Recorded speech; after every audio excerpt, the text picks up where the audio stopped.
Hello everyone, I'm Joe. I'm making this video today to tell the story of how I fell off a bus recently.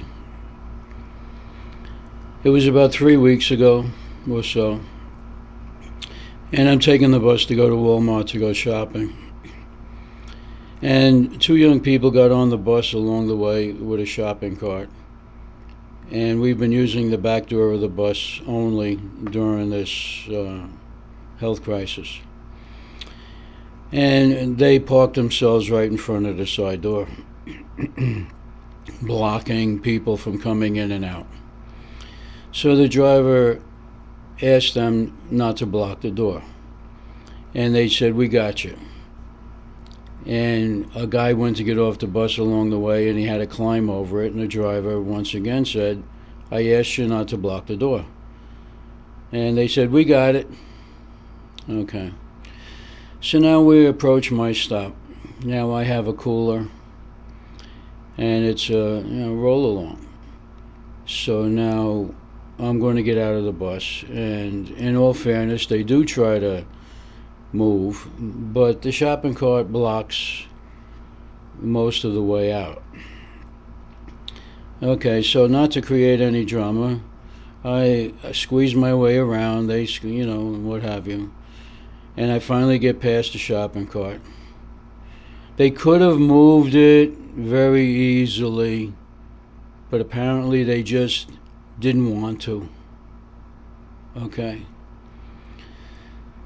So I am getting ready to get out of the bus. So now the back door is high from the pavement. There's no sidewalk there. He doesn't stop at the bus stop. He stops in a lane of traffic. Okay, so I go to get off the bus. I lose my balance and I fall. I fall off the bus. I land on my left shoulder and left knee. My cooler and shopping bag spilled out all over the road. I looked like roadkill. The two young people never said a word. They never asked me if I was okay. They never looked at me. They just stayed inside the bus. So now, naturally, this startled me and jogged me a little bit, so, I lift my head up and I'm looking around, and I turn my head to the right, and I see these huge wheels of the bus close to my leg. So with the fear that the bus might run over my legs, I move a little bit to the left, move my legs. I'm still looking up at the side door of the bus, and it closes, and the bus leaves. He left me laying on the side of the road, completely flat on my left side, with my stuff spread out all over the blacktop on the side of the road. I was in utter shock that he left. So now I'm looking around, and there's a CVS on the other side of the sidewalk, not that far away, and it's the parking lot. And I see people looking at me and getting in and out of their cars. They don't say a word. Many cars passed me. It took me at least 5 minutes to get myself together and get on my feet. Many cars passed me. This was on US 19 in Pinellas County, Florida. Nobody honked a horn. Nobody stopped. Here's an elderly man, gray-haired, obviously older, laying down on the side of the road with his stuff all spread out. Nobody stops. Nobody offers help.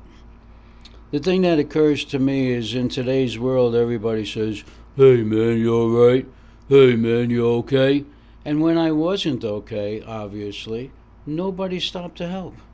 Nobody stopped to help. So now I gather myself and I go over to the bus shelter and I put everything together.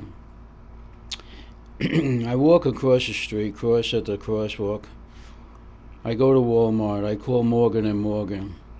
I get a lady who sounds a little bit older. She asks me my legal first name. It's Joseph. She says, "Can you spell it?" I spell it. She gets it wrong.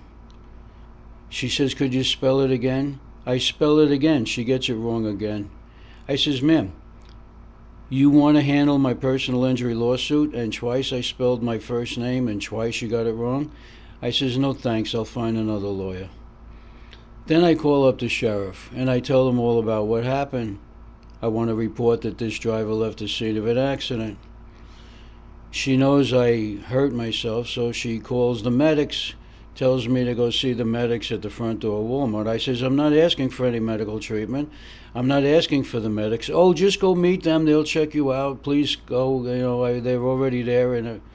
So I go there, and right away, they want to take me to the hospital. You know what an ambulance charges? $1,000. That's my monthly income, $1,000 on Social Security. So I move my arm around. It hurts a little bit, but obviously I got the range of motion. Nothing's broken. So I says, you know what? I didn't ask for you guys. I don't want medical help. I was cooperating with the sheriff, and I'm out of here. Oh, sign this. I said, I'm not signing nothing. I says, I'm out of here. So I finish my shopping and I go about my business. 3 weeks later, my shoulder's still sore. I can't lean on it for anything. But this is the PSTA, Pinellas County Transit Authority bus system in Pinellas County, Florida, whose driver left the scene of the accident and left me laying on the side of the road. And that's my story.